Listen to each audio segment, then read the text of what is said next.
अस्सलाम वालेकुम। शुजात भुट्टा एक नई वीडियो के साथ हाजिर है।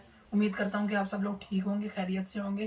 तो अब मेरे इस व्लॉग को एंड तक ज़रूर देखिएगा क्योंकि ये व्लॉग बहुत ज़्यादा इंपॉर्टेंट है। मुझसे काफ़ी सारे लोग कमेंट्स में भी कह रहे थे और मुझे पर्सनल मैसेजेस भी आ रहे थे कि शहजाद आप एक व्लॉग स्कॉलरशिप के बारे में बताएं। तो कि आप स्कॉलरशिप पे कैसे पढ़ रहे हैं। तो मेरा आज व्लॉग इस स्कॉलरशिप के ऊपर है कि मैं स्कॉलरशिप में मैंने कैसे अप्लाई किया।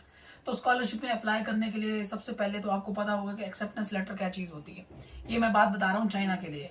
अगर आप चाइना के लिए अप्लाई कर रहे हैं तो चाइना के लिए आपको पता होगा कि एक्सेप्टेंस लेटर क्या चीज़ होती है। एक्सेप्टेंस लेटर का मतलब ये था कि आपने अपने प्रोफेसर से कांटेक्ट करना है, या मतलब किसी भी प्रोफेसर से कांटेक्ट करना है कि आपने उसकी लैब में अप्लाई कर रहे हो, क्या वो आपको एक्सेप्टेंस लेटर दे सकता है या आपको आप एलिजिबल हो उसकी लैब में काम करने के लिए। तो ये एक एग्रीमेंट होता है प्रोफेसर का और स्टूडेंट का। तो एक्सेप्टेंस लेटर के लिए सबसे पहले आपको क्या चीज़ चाहिए होती है, आपको एक सीवी चाहिए होती है जो कि एक ब्रीफ और डिस्क्रिप्टिव होनी चाहिए।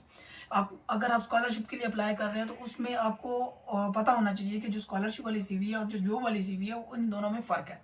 वो फ़र्क ये है कि मैं सिर्फ छोटा सा बताऊंगा, मेन चीज़ बताऊंगा कि वो फ़र्क ये है कि आपने अपने सारे सब्जेक्ट्स लिखने हैं। अगर आप बैचलर के स्टूडेंट हैं और आप मास्टर के लिए अप्लाई कर रहे हैं तो आपने सारे मास्टर्स सारे बैचलर के कोर्स आपने वहाँ पे लिखने हैं, सारी टेक्निक्स लिखनी है, सेमिनार कॉन्फ्रेंसेस, एंड में 2 रेफरेंसेस अपने प्रोफेसर्स का देने हैं जो बैचलर में आपके जो अच्छे टीचर्स थे, प्रोफेसर थे या एसोसिएट थे।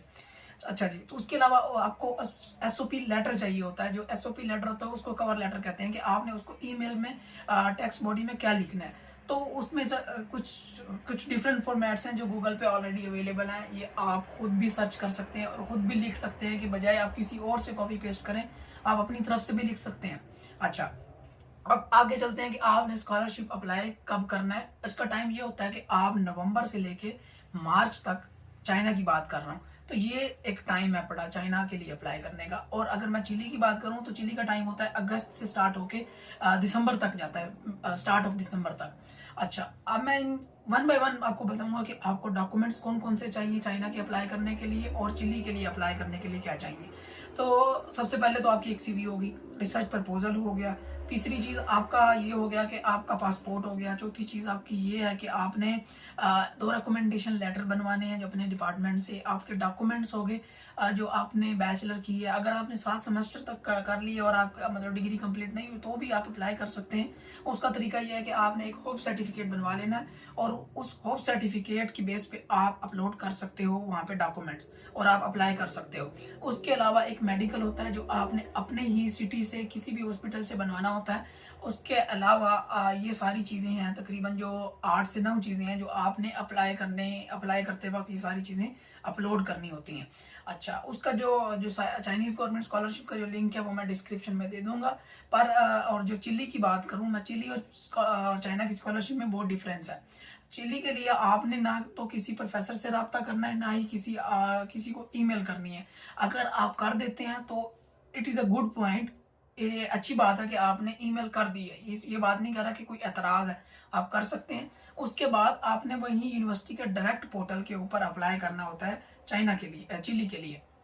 वहाँ पे सारे डॉक्यूमेंट्स अपलोड करने होते हैं। सिर्फ डिफरेंस ये है कि मोटिवेशनल लेटर कुछ यूनिवर्सिटीज़ मांगती हैं चिली में, जो आपने वहाँ पे अपलोड करना होता है। बाकी सारी चीज़ें सेम होती हैं जो चाइना के लिए हैं और जो चिली के लिए हैं, सिवाय 2-4 चीज़ों के। अच्छा, तो चिली का टाइम मैंने आपको बताया कि अगस्त से लेकर दिसंबर तक होता है। सबसे पहले आपने चिली के लिए ये करना है कि आपने अपलोड कर दिए डॉक्यूमेंट्स, फिर आपका एक इंटरव्यू कंडक्ट होता है। इंटरव्यू कंडक्ट होने के बाद आपका रिजल्ट आता है, एक मेरिट बनता है। उस मेरिट के बाद अगर आप मेरिट में आए हैं तो वो आपको कहते हैं कि आपने ये वाली गवर्नमेंट स्कॉलरशिप में अप्लाई करना है। वो खुद ही आपको गाइड करते हैं कि ये एनेट की स्कॉलरशिप है, चिली में एनेट के नाम से एक स्कॉलरशिप है, वो आपने अप्लाई करनी होती है। मैं बहुत जल्दी इसलिए बना रहा हूँ कि मैं सारी चीज़ें कवर कर सकूँ ताकि आपको ये सारी चीज़ें समझ में आ जाएं। उसके बाद एनेट के लिए आप अप्लाई करते हो। एनेट के लिए ये होता है कि यहाँ पे इनकी रैंकिंग सर्टिफिकेट होता है जो हमारे पाकिस्तान में रैंकिंग सर्टिफिकेट नहीं देते। तो वहाँ पे ऑनलाइन पोर्टल के ऊपर उसका भी मैं लिंक डाल दूंगा। वहाँ पे नो रैंकिंग सर्टिफिकेट्स, वो सारे सर्टिफिकेट्स फॉर्मेट्स अवेलेबल होते हैं जो आपने अपने डिपार्टमेंट से बनवाने होते हैं और वहाँ आपने अपलोड कर देने होते हैं। चिली की स्कॉलरशिप थोड़ी कॉम्पिटिटिव है एज कम्पेयर टू चाइना, क्योंकि वो आपका जो बैचलर्स काउंट करते हैं चिली में, बैचलर का रिजल्ट। मास्टर के भी पॉइंट्स वेरी करते हैं बट ज़्यादा बैचलर को वेरी करते हैं। तो ये दो जो स्कॉलरशिप्स हैं जो मैंने आपको कुछ चीज़ें बताई हैं। तो ये आपने इस तरह अप्लाई करना है। तो मज़ीद आपको अगर कोई चीज़ समझ में नहीं आएगी तो आप मेरे से कॉन्टैक्ट कर सकते हैं, आप मुझे कमेंट्स में बता सकते हैं कि ये चीज़ें आपको समझ में नहीं आई। जी तो फ्रेंड्स, ये था एक छोटा सा व्लॉग। ये ज़्यादा डिस्क्रिप्टिव नहीं था। अगर आप चाहते हैं कि मैं इस तरह का व्लॉग डिटेल में बताऊं तो आप मुझे कमेंट में बता सकते हैं, तो मैं इस तरह की सीरीज़ को कंटिन्यू करूंगा। मज़ीद स्कॉलरशिप के बारे में आपको बताऊंगा। चिली की स्कॉलरशिप का पूरा एक ट्यूटोरियल बना सकता हूं। उसके लिए मुझे थोड़ा सा टाइम चाहिए होगा। जब मुझे थोड़ा सा टाइम मिलेगा तो मैं इसके ऊपर ज़रूर डिटेल में व्लॉग बनाऊंगा और आपको ज़रूर गाइड करूंगा, क्योंकि ये व्लॉग बनाना स्कॉलरशिप के ऊपर बहुत ज़्यादा वर्किंग, इसके ऊपर थोड़ा सा टाइम चाहिए होता है। तो मैं उम्मीद करता हूँ कि आपको मेरी ये वीडियो, ये मेरी 5-6 मिनट की वीडियो आपको ज़रूर पसंद आएगी और आप इसको एंड तक भी देखेंगे। और मज़ीद मैं ये कहूँगा कि आपने मुझे कमेंट में ज़रूर बताना कि मैं आगे इसको कैसे कंटिन्यू करूँ।